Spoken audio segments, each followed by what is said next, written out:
Akkam nagaa jirtu mata dureen koo ammaa immoo anaanaasiif daa'imman jedha. Anaanaasiin faayidaa akkamii daa'immaniif qaba? Umurii ji'a kamii kaasanii daa'imman anaanaasii nyaachuu danda'u? Of eeggannoon nuti gochuu qabnus maali? Dhiibbaan fiduu danda'u maali kan jedhu irratti qabxiiwwan muraasni kaasaa akka armaan gadiitti na caqasaa. Umurii ji'a ja'a booda daa'imman anaanaasii nyaachisuu ni danda'ama. Haa ta'u malee anaanaasiin amala asiidummaa waan qabuuf garaacha daa'immanii ji'a 8 gadiif mijachuu dhiisuu danda'a. Citric acid kan jedhamu asiidii of keessaa qaba. Asiidiin kun immoo garaacha daa'immaniitti cimuu danda'a. Darbee darbee akka isaan bulgaafatan taasisuu danda'a. Akkasumas immoo akka qilleensi garaa isaanii keessa baay'atu taasisuun akka discomfortiin itti dhaga'amu akka garaa ciniinnaafaa qabaatan taasisuu danda'a waan ta'eef amma danda'ametti ji'a 8 booda osoo jalqabanii gaariidha.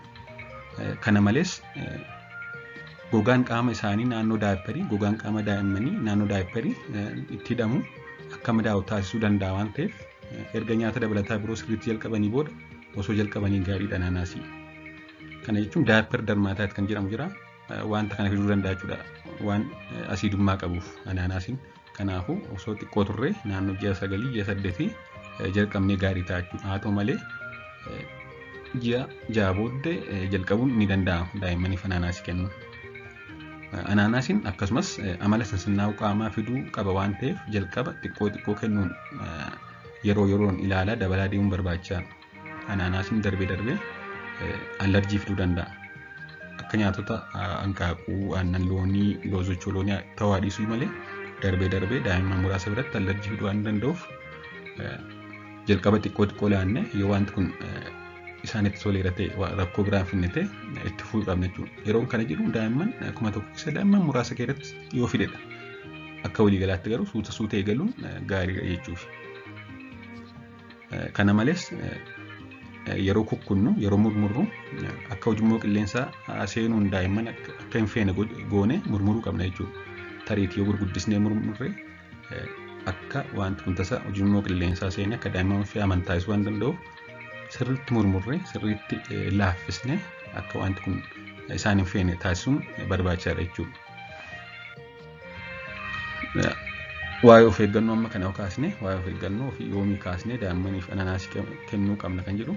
Amma immoo mee daa'immaniif faayidaa anaanaasiin kennu maalidha jennee kanneen gurguddoo ta'an kaasu. Inni jalqabaan akkuma beektanii anaanaasiin hanga bishaan hedduu qaba. Kanaaf daa'imman akka bishaan hin dheebonne akka dheebuu baasuuf ni fayyada jechuudha. Inni lammaffaan hanga faayibarii hedduu waan qabuuf daa'imman kanaan dura gogiinsa garaa qaban akka wanti kun isaan dhiisu taasisa. Akkasumas immoo akka daa'imman gogiinsa garaa hin godhanneefis ni fayyada jechuudha. Akkasumas immoo anaanaasiin wanta keemikaala bromelain jedhamu kan akka dhiigni kan tarre taasisu waan qabuuf fayyummaa sirna orneef yookaan kaardoo protective jedhamee beekama. Wanti kun akka dhiigni kan tarre taasisaa artarii dhiiga keenyaa keessatti kan tarre taasisuun immoo dhibee adda addaa irraa isaan ittisa jechuudha. Kanaaf fayyummaa onneef ni barbaachisa. Dabalataanis wanti yookaan keemikaalli bromelain jedhamu kun amala dhukkubbii hir'isuu qaba. Antiipeen kan ta'edha jechuudha.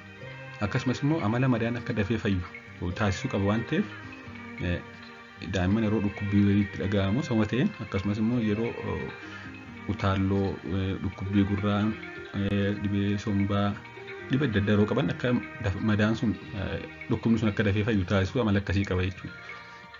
Kanaafidha biyyoota tokko keessatti anaanaasiin akka qoricha aadaatti biyyatti fayyadaman jiru jechuudha.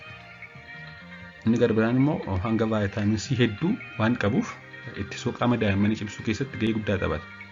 Vaayitaamin C ittisoo qaama daa'immaniif hedduu fayyada. Akkasumas immoo akka marrummaan isaanii nyaata keessaa elementii ayireenii jedhamu ofitti fudhatu taasisa jechuudha. Elementiin ayireenii nyaata keessaa arganna. Elementiin ayireenii kun seelii dhiiga diimaa oomishuuf fayyada. Akka daa'imman hanqina dhiigaa yookaan hir'ina dhiigaan godhanii taasisa. Kanaaf immoo vaayitaamin C yoo arganne vaayitaamin C sun ayireenii akka ofitti fudhatu taasisa jechuudha garaachi daa'immanii. Kanaaf anaanaasiin immoo vaayitaamin C hedduu qaba. Akka daa'imman hanqina dhiigaan godhanneefis ni fayyada jechuudha. Dabalataanis anaanaasiin amala paarasaayitoota adda addaa marrummaan daa'immanii keessaa qulqulleessuu qaba. Kanaaf daa'imman akka isaan dhibee ameebaa, dhibee jaardiyaa, dhibee askaaris kan jedhamu paarasaayitoota adda addaa akka isaan rakkanne ni gargaara jedhamee amanama. Waan na dhaggeessaniif hedduu galatoomaa. Chaanalii kana subscribe gochuun dagatinaa. Hiriyoota keessanis affeeraa. Hedduu galatoomaa.